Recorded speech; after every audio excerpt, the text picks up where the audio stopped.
Germans seem to have landed safely, but as we touch down, we catch a glimpse of them being kicked along by the rebels. Then the rebels drive a truck onto the runway, and we just have time to swerve away and pull up before we crash.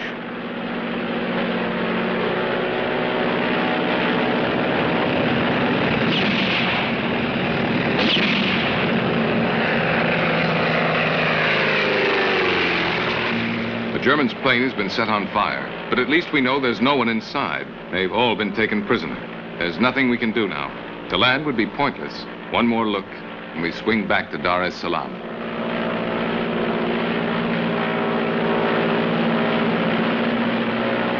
But the next day, we return with a helicopter, flying a red flag to confuse the rebels, because rumors say that the revolution is communist-inspired. This time, we head for the center of the island, where refugees say 5,000 Arabs were slaughtered last night.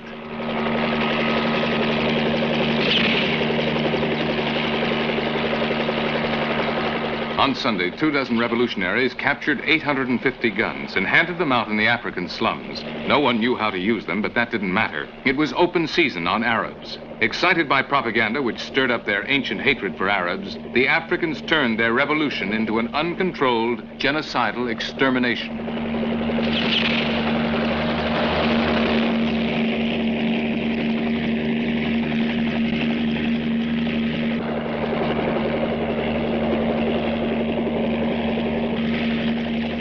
Entire villages burned, the Arabs machine-gunned, trucks loaded with Arab corpses, carting them off to mass graves. Politicians called such scenes embarrassing, and so they are, to the old colonialists who created their own racism and allowed other racisms to fester, then abandoned Africa to those merciless passions, to the new rulers who are creating new racisms, and to the new exploiters east and west who spread false promises so they can increase their own profits or power.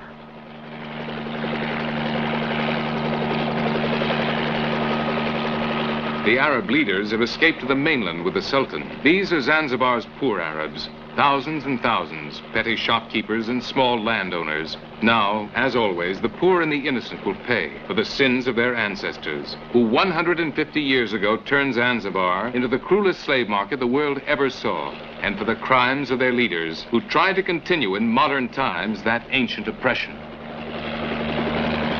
Wrapped in white robes, already more like ghosts than men, hundreds await their deaths in an impromptu grave.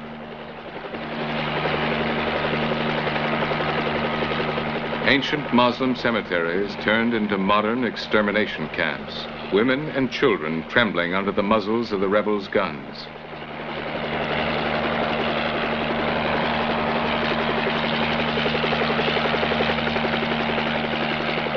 Huge mass graves dug deep, deep in the forest for concealment, already half full of Arab corpses.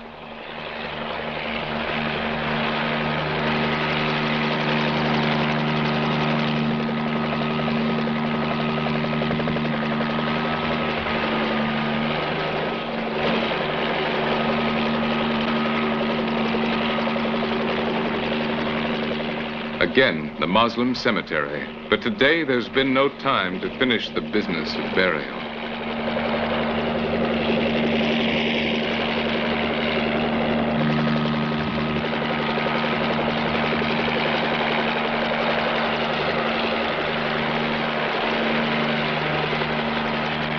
And one of the most pitiful scenes in history's brutal anthology of death.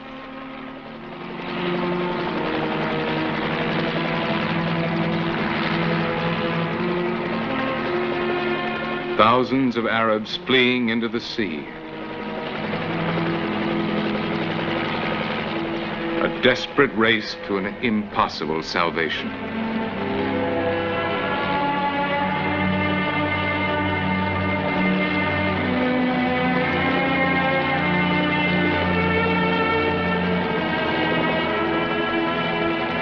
Then, the next day.